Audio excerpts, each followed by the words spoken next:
जैसे ही आप नहाने जाते हैं अचानक पेशाब का दबाव बढ़ जाता है। कभी ऐसा लगता है कि अभी तक कुछ नहीं था, लेकिन जैसे ही पानी शरीर को छूता है पेशाब की इच्छा जाग जाती है। क्या ये बस एक संयोग है या इसके पीछे कोई खास वजह छुपी है? जिंदगी में कोई भी घटना बस यूं ही नहीं होती, हर छोटी छोटी चीज के पीछे कोई ना कोई वजह होती है। अब सवाल ये उठता है कि नहाते वक्त हमें पेशाब क्यों आती है? क्या ये हमारे शरीर की कोई कमजोरी है? क्या ये किसी बीमारी का संकेत है, या फिर ये दिमाग और शरीर के बीच गहरे रिश्ते की तरफ इशारा करता है? बस सोचो, अगर ये सिर्फ शरीर का एक सामान्य काम होता तो हर कोई इसे इतना गहराई से क्यों महसूस करता? नहाना सिर्फ साफ सफाई का मामला नहीं है। नहाना एक ऐसा प्रक्रिया है जिसमें शरीर, दिमाग और आपकी पूरी चेतना जुड़ी होती है। पानी, जिसे सबसे पवित्र तत्व माना जाता है, सिर्फ आपके शरीर को नहीं धोता बल्कि आपके अंदर जमा थकान, तनाव और दबाव को भी धो देता है। और जैसे जैसे शरीर हल्का हो जाता है उसका दबाव पेशाब के रूप में बाहर निकलता है। लेकिन ये तो बस सतह की बात है, असली कहानी इससे कहीं गहरी है। क्योंकि शरीर का हर अनुभव मन का भी अनुभव होता है और मन का हर अनुभव शरीर में उतरता है। तो जब आप नहाते हैं ये सिर्फ एक जैविक प्रक्रिया नहीं है, ये आपके मन और शरीर के बीच एक बातचीत है। अब सोचो, जब पानी तुम्हारे शरीर को छूता है तो क्या होता है? तुम्हारी त्वचा के हर रोम छिद्र में हलचल मच जाती है, तंत्र का तंत्र सक्रिय हो जाता है। ठंडक या गर्म पानी का एहसास दिमाग को ये बताता है कि शरीर को कुछ छोड़ने की जरूरत है, और उसका पहला तरीका पेशाब करना होता है। लेकिन ये पूरी सच्चाई नहीं है, क्योंकि अगर ये सिर्फ ठंडे पानी का असर होता तो फिर जब हम गर्म पानी से नहाते हैं तो ये क्यों होता? अगर ये सिर्फ मूत्राशय की वजह से होता तो नहाने से पहले ये क्यों नहीं होता, और पानी गिरते ही अचानक क्यों होता है? यही वो राज्य है जो लोगों को हैरान कर देता है। जैसे ही आप नहाना शुरू करते हैं शरीर आराम की स्थिति में चला जाता है, और जैसे ही शरीर आराम करता है सबसे पहले वो दबाव को रिलीज कर देता है। ये दबाव कभी पेशाब के रूप में दिखता है, कभी गहरी सांसों में, और कभी थकान के एहसास में। इंसान तब तक दबाव में रहता है जब तक वो खुद को छोड़ना नहीं सीखता। नहाना, पानी में डूबना, ये सब काम इसलिए अच्छे लगते हैं क्योंकि ये आपके अंदर के बोझ को हटा देते हैं। बस याद करो कि कभी गर्मी में जब तुम ठंडे पानी से नहाने बैठते हो तो पहला छींटा ही पूरा शरीर एक झटका महसूस करता है। उस झटके में शरीर कुछ देर के लिए नियंत्रण खो बैठता है, और नियंत्रण खोने से इच्छा पैदा होती है। अब आप सोचेंगे कि क्या ये हर किसी के साथ होता है? हाँ, लगभग हर किसी ने कभी ना कभी इसे महसूस किया होता है। लेकिन फर्क ये है कि कुछ लोग इसे सामान्य समझकर भूल जाते हैं, और कुछ इसके पीछे छुपे राज की तलाश शुरू कर देते हैं।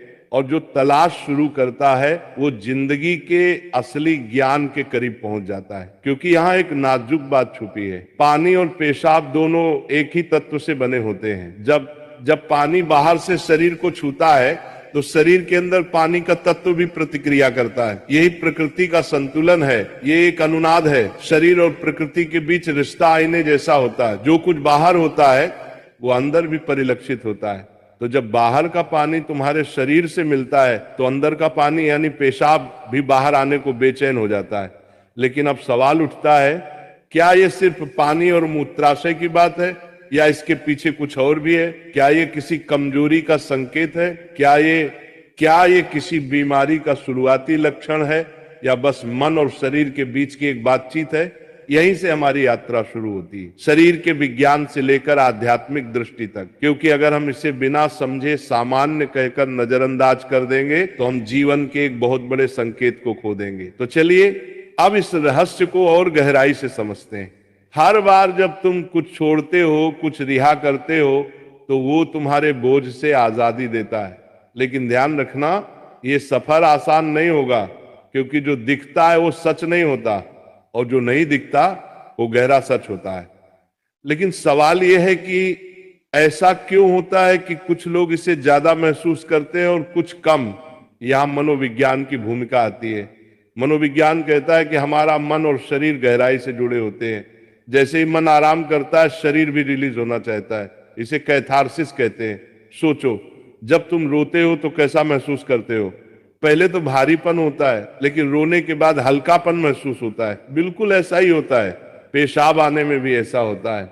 ये एक तरह की साफ सफाई है, और नहाना भी ऐसी ही एक प्रक्रिया है जो आराम और तरोताजगी दोनों को जगाती है। इंसान लगातार दबावों के नीचे रहता है, तनाव, इच्छाएं, डर, गुस्सा, चाहते सब अंदर जमा रहते हैं। जब आप नहाते हैं तो पानी सिर्फ शरीर को नहीं धोता, ये आपके दबावों को भी पिघलाता है। और जैसे ही दबाव कम होता है, शरीर से छोटे छोटे रिहाई के संकेत पहले निकलते हैं। मतलब पेशाब आने की इच्छा सिर्फ जैविक नहीं है, बल्कि मनोवैज्ञानिक भी है। ये इस बात की निशानी है कि जैसे ही आप आराम में, शरीर राहत चाहता है। पानी सिर्फ शरीर को साफ नहीं करता, ये आपके अवचेतन तक पहुंचता है, क्योंकि पानी का अस्तित्व बहुत गहरा है। आप मां के गर्भ में पानी से घिरे हुए पैदा हुए थे। आपके पहले अनुभव पानी से जुड़े होते हैं। इसलिए जब भी पानी आपको छूता है, आपका अवचेतन सक्रिय हो जाता है। इसीलिए नहाना इतना सुखद लगता है। इसीलिए पानी में डूबना, किसी झील या समुद्र के किनारे बैठना इतना आरामदायक होता है। और इसीलिए जब भी शरीर पानी से टच करता है तो वह तुरंत राहत चाहता है, क्योंकि ये उसकी सबसे पहली अनुभूति होती है। हर बार जब पानी तुम्हें छूता है तो गर्भाशय का अनुभव वापस आ जाता है। गर्भ में तुम पूरी तरह आराम में थे, कोई तनाव नहीं, कोई दबाव नहीं। पानी का माहौल और राहत पाने का एहसास ही वजह है कि नहाते वक्त पेशाब आना स्वाभाविक होता है। लेकिन अब एक सवाल बचता है, क्या नहाते वक्त पेशाब आने की इच्छा सिर्फ एक सामान्य रिफ्लेक्स है, या ये किसी बीमारी का संकेत भी हो सकता है? विज्ञान मानता है कि अगर ये बहुत बार होता है, बहुत ज्यादा तलब होती है, या आप इसे कंट्रोल नहीं कर पाते, तो ये ओवर एक्टिव ब्लैडर या किसी और मेडिकल कंडीशन का संकेत हो सकता है। लेकिन अगर ये कभी कभार होता है तो ये बिल्कुल नेचुरल है, बिल्कुल सामान्य है। अब सोचो, क्या आपने कभी ध्यान दिया कि ये तलब तभी बढ़ती है जब पानी डाला जाता है? मतलब यहां ट्रिगर पानी है, और पानी सिर्फ शरीर को नहीं छूता, बल्कि दिमाग और सबकॉन्शियस को भी।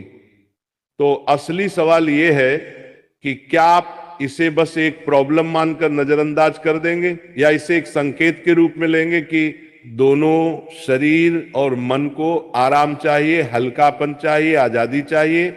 हर तरह की रिहाई सिर्फ जैविक नहीं होती, ये आध्यात्मिक भी होती है। आपको छोटे छोटे रिहाई के मौके दिए गए हैं ताकि आप एक बड़े रिहाई की तरफ बढ़ सकें। पेशाब, आंसू, हंसी, ये छोटे रिहाई के तरीके हैं, लेकिन ध्यान सबसे बड़ी रिहाई है। मतलब अगर आप समझ पाओ कि इच्छा क्यों आती है, तो ये सिर्फ एक शारीरिक अनुभव नहीं रहेगी, बल्कि ध्यान की तरफ एक कदम बनेगी।